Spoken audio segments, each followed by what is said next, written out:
Assalamualaikum warahmatullahi wabarakatuh. Ketemu lagi dengan Bu Diana pada materi sistem komputer. Kali ini Ibu akan memberikan materi tentang komponen-komponen komputer. Sebelum masuk ke materi, Ibu mau tanya kabar dulu. Bagaimana kabar kalian hari ini? Sehat-sehat semuanya? Tetap jaga kesehatan di masa pandemi seperti ini. Tetap mematuhi protokol kesehatan ya.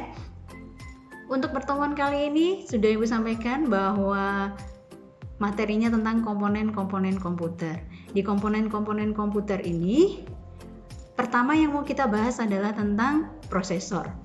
Prosesor ini adalah bagian terpenting di mana di prosesor ini terdapat ALU atau Arithmetic Logical Unit.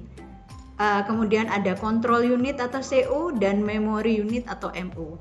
Di sini ada tiga komponen tersebut adalah alat penyimpan kecil yang mempunyai kecepatan akses cukup tinggi. Nah, untuk gambarnya, untuk gimana sih bentuknya, bentuk prosesornya? Nah, nanti bisa dilihat di slide Ibu ya. Kemudian setelah prosesor, kita masuk ke memori.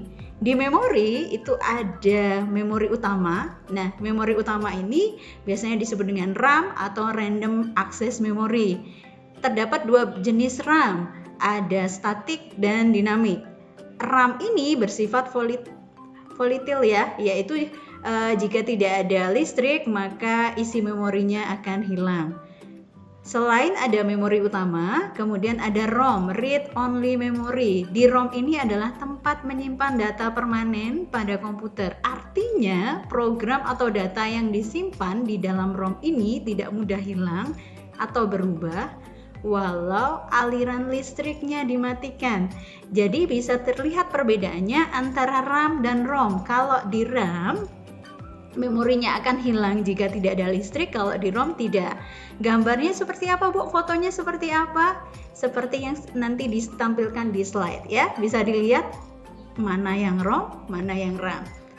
Kemudian ada memori pembantu. Di memori pembantu ini bersifat non-volatile juga, yaitu jika tidak ada listrik maka isi memorinya tidak hilang, tidak mempengaruhi langsung fungsi dari CPU. Memori ini adalah pita magnet atau tape dan disk magnetik. Oke, kemudian kita selanjutnya ke komponen selanjutnya yaitu ada motherboard. Di motherboard ini adalah bagian utama dari sebuah komputer. Fungsinya untuk apa? Fungsinya ini sangat vital sekali sebagai penghubung dan tempat bertemunya koneksi semua hardware komputer, mulai dari power supply, prosesor, RAM, hard disk, mouse, keyboard, dan yang lainnya. Prinsip kerjanya seperti apa motherboard ini? Prinsip kerjanya sebenarnya sederhana sekali, yaitu menyediakan jalur komunikasi antar bagian komputer. Fotonya, bentuknya, gambarnya seperti apa? Nanti bisa dilihat di slide ya. Kemudian masuk ke casing. Oke, otomatis ya, perlulah ya casing. Casing itu bisa dilihat lah, semuanya sudah tahu casing bentuknya apa. Nah, di casing ini wajib diketahui harus terjaga kebersihannya. Nah, di dalam casing ini ditambahkan suatu fan atau kipas ya, agar suhu di dalam komputernya ini tidak terlalu panas. Kemudian ada power supply. Di power supply ini merupakan bagian terpenting karena tugasnya adalah mengalirkan listrik. Apabila bagian ini rusak, maka komputer akan mati. Power supply ini dibedakan berdasarkan daya dalam satuan watt. Ada yang 350 watt, ada yang 450 watt sesuai dengan kebutuhan. Bagian selanjutnya ada hard disk. Di hard disk ini semua media penyimpan data, bisa berupa teks, bisa berupa lagu, bisa berupa gambar, bisa berupa video dan program. Di hard disk ini dibedakan dari jenis part atau colokannya ya. Ada yang IDEA atau ATA, ada yang SATA, dan ada yang SATA 2. Untuk kapasitas penyimpanan hard disk ini sangat beragam, mulai dari 20 GB hingga hitungan terabyte. Oke. Label yang terkenal itu yang terkenal dari hard disk biasanya itu ada Seagate, ada Maxon, ada WDC dan Samsung. Bentuknya seperti apa? Di slide nanti bisa terlihat bentuk hard disknya seperti apa. Kemudian ada heatsink. Nah, heatsink ini merupakan logam dengan desain yang khusus yang terbuat dari aluminium dan juga tembaga yang berfungsi untuk memproses transfer panas dari sebuah prosesor.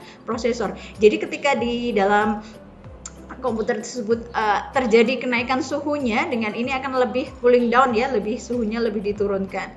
Nah, selain itu ada VGA card, ada NI chip, ada kabel IDEA dan sound card. Itu semua adalah bagian-bagian dari komponen komputer. Oke, untuk materi komponen-komponen komputer itu saja. Silahkan dicermati, diperhatikan.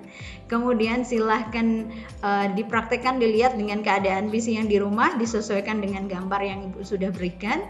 Semoga ini menambah ilmu kalian. Tetap semangat belajar dimanapun, bagaimanapun kondisinya sampai sekarang ini.